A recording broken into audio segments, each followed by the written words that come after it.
Why do we listen to music? Why do we play it over and over again? That's what we're exploring through the Goldberg Variations. This is 30 Bach. I'm Lowry Yankwich. Welcome.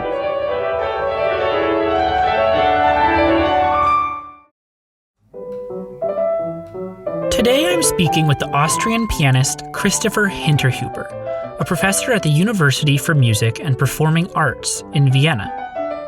He is known for his playing, of course, but also for his hands, which appeared in the salacious French drama La Pianist. Arrêtez. Revenez au début. What stands out about Vienna to an American is how much history is in every building, every monument, every institution.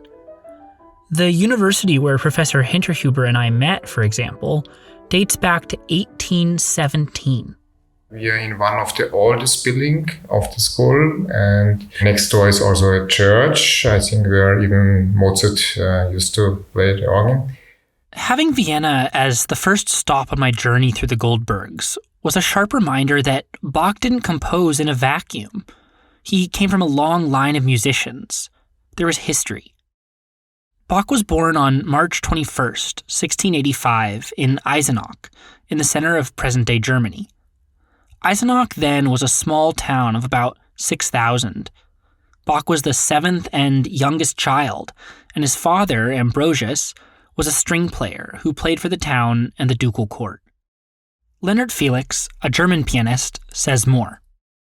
There are very few documents about Bach's character, but for the whole family there's an expression, die Bachsche Starrköpfigkeit in German, which means that a famous and sometimes also notorious family attribute was to be stubborn. His ancestors needed to leave Hungary because they wanted to stick to Protestantism.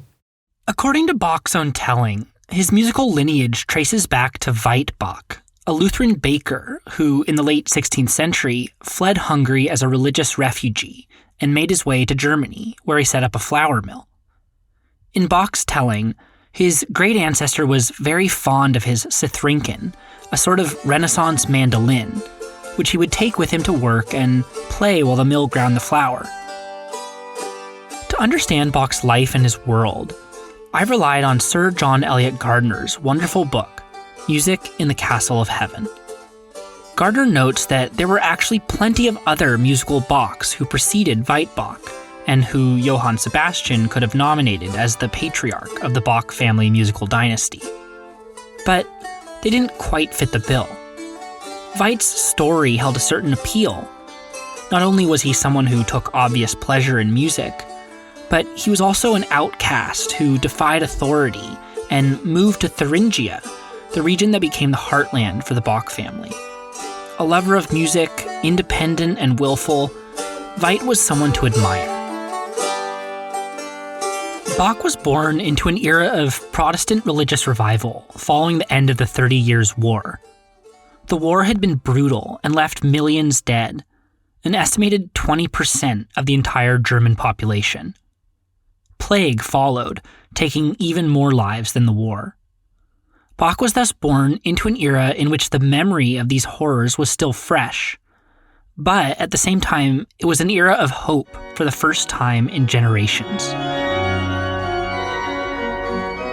Gardner writes that what distinguished Bach's generation of musicians, including Handel and Scarlatti, was that they were the first to be able to see, quote, clear water between themselves and the fading specter of continuous warfare and devastation.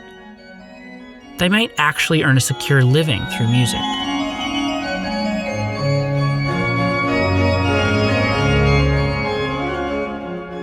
I had always a close relationship to Bach. When I was a teenager or even a little bit younger, I used to play the organ. It was through the organ that Hinterhuber first fell in love with Bach's music. In Austria, we have big churches in the countryside with big organs, which are sometimes really completely empty and very lonely. So Hinterhuber would sit up in the organ loft all alone, except for the organ pipes all around him. He'd pull out the stops and shake the rafters. Just imagine how powerful he must have felt.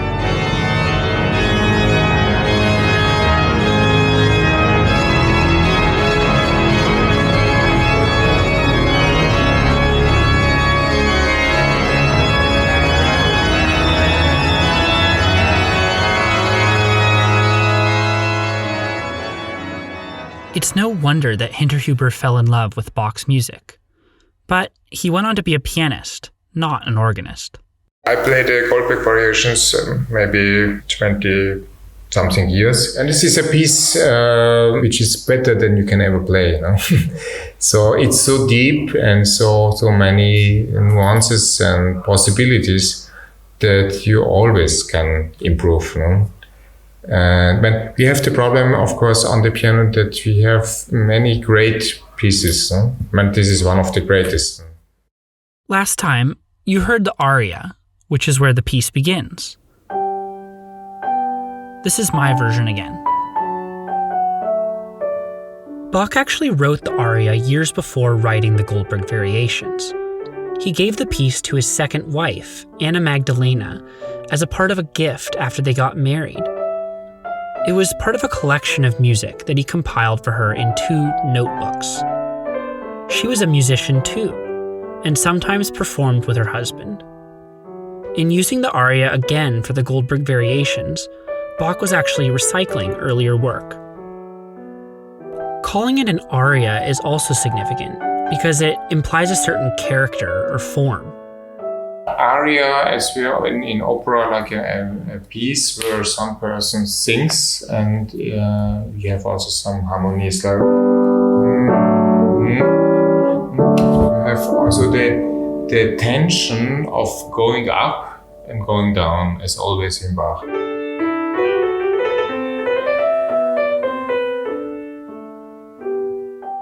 Despite this being a piece written for keyboard, the aria is a song. It's a beautiful melody. At the same time, though, the harmonies that you hear in the aria underneath the melody establish the harmonic changes that repeat throughout the entire work. I find also the harmonic structure really absolutely great now. The piece is in G major, which sounds like this. In G major. That key helps determine what notes Bach can use and what other keys or chords he can pass through. The harmonic structure, or chord progression, of the aria stems from the bass line. Here's the bass line for the first half, briefly.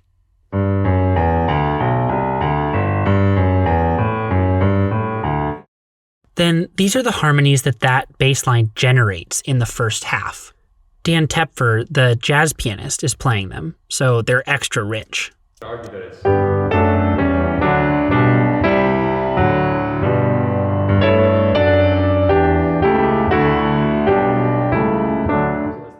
So the second half starts off in a similarly positive key, D major, which is typical for the second half of an aria. But it goes somewhere different from there. From D major, Bach transitions to E minor, which feels dark or sad.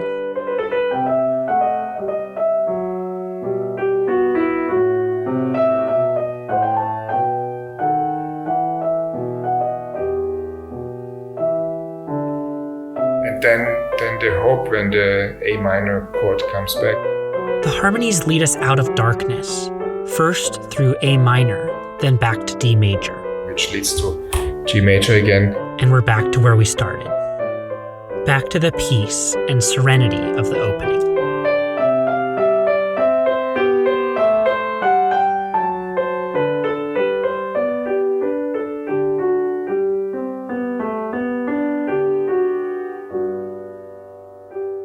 For me personally, it is somebody who has a little doubt, but then at the end the hope is always bigger.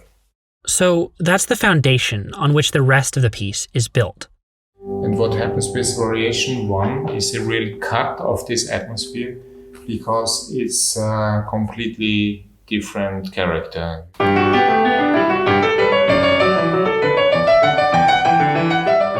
One critic described the first variation as the festive gateway leading to the inner world of the piece. By the way, this is Hinterhuber playing now. It's kind of Polonaise rhythm in the left hand, which has, of course, a very strong impact to start a big piece like this. What Polonaise rhythm is Hinterhuber talking about? This rhythm,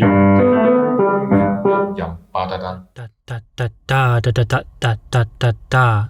That's what's going on in the left hand. long, short, long is it is quite used for a Polonaise. Bach used the Polonaise rhythm in many of his pieces. If you want to stay with Bach, he used it several as it's a common Baroque rhythm, but this long, short, long is a very instinct characteristic of a Polonaise, and we have it here in the first variation. It's interesting to see a musical idea travel across generations, classes, and countries. The Polonaise, in its earliest form, was a peasant dance that then became a sort of pompous introductory march for Polish nobility. It further developed into the opening dance at balls, and by the 19th century, reached a zenith in the music of the Polish composer Frédéric Chopin.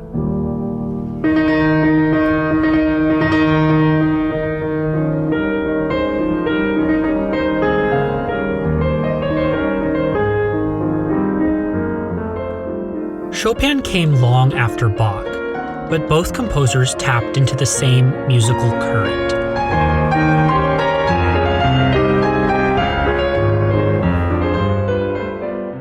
I think all this comes back to music which were made for dancing. So if you're This is a different Bach piece, also with a Polonaise rhythm. If you're familiar with Baroque dance, historic dance, you could easily dance to many movements of Bach. It's a very positive thing to start with moving. Variation 1 gives way to a new character. In Variation 2, we get a conversation between two voices on top, supported by a modified bass line below.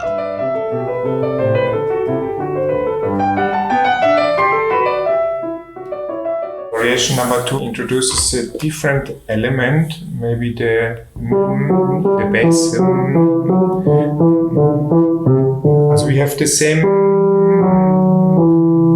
but a different variation in thirds. We have this interval in the left hand, but in the right hand we have many fourths. Also, as a dialogue. Second voice, then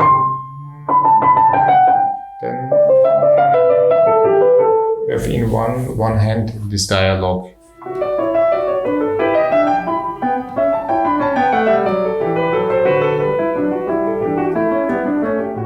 And sometimes the left hand breaks out of the pattern, just playing like a basson or cello. So listen to the bass line here. Actually, it's almost like a dialogue between three persons.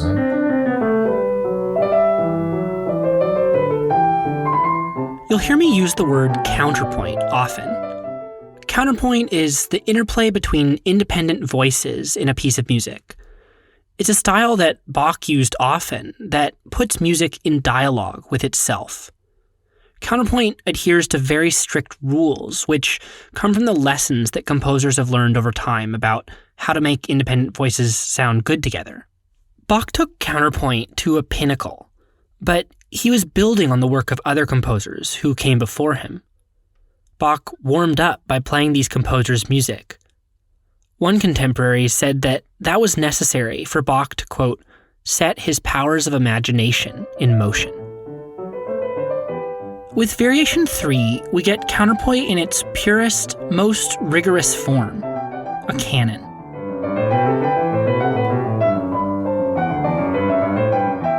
If you don't know what a canon is, think Row, Row, Row Your Boat. In a canon, one voice will introduce a musical idea, and then another voice will repeat it. Variation 3 is a canon at the unison, which means that the voices trade off, one imitating the other, starting on exactly the same note. In fact, it's a lot like Row, Row, Row Your Boat, which also is a canon at the unison.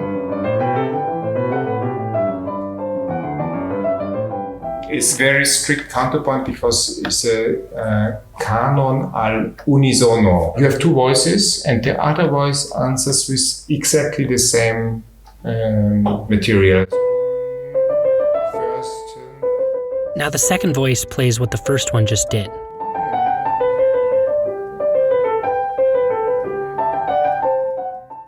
That said, there are 3 voices in this variation, and it's only the top 2 that are part of the canon. Once again, the bass is doing its own thing. what actually happens in the left hand is it's not how can I say holding back. It's like almost like a crazy bassoon solo. This is just the bass part.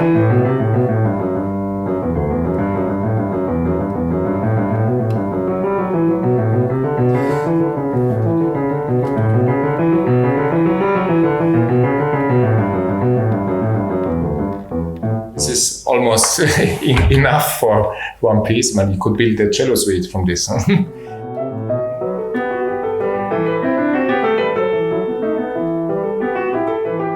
Before we conclude, let's return to the original bass line.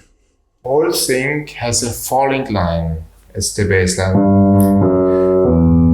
In this case, also the melody. Okay, they have a short turn. And here, then there's a big jump. I think you recognize this even if you don't have any background, that there's something falling in every version. Focus on the bass. Even if the soprano rises, even now you hear in the bass line there's something falling and coming back.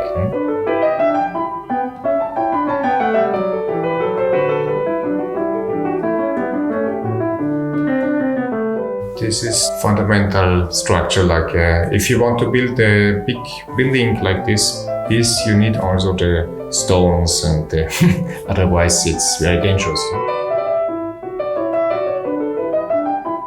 There's a tension at the heart of this piece, a contest between this idea of falling and the upper voice's attempts to rise above. One part that really jumps out to me comes from the end of the aria, where you'll hear the upper voice reaching and reaching, but then ultimately falling back down. Is it resignation or peace? Let's close this episode with those last lines from the aria. That'll be me playing again, which will lead right into Christopher Hinterhuber playing variations 1, 2, and 3. Thanks for listening.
In this episode, besides piano playing by Christopher Hinterhuber, you also heard cittern playing by Zdeněk Seidel, and Bach organ music played by James Kibbe, and that beautiful Chopin Fantasy Polonaise sample was from pianist Hugo Catano.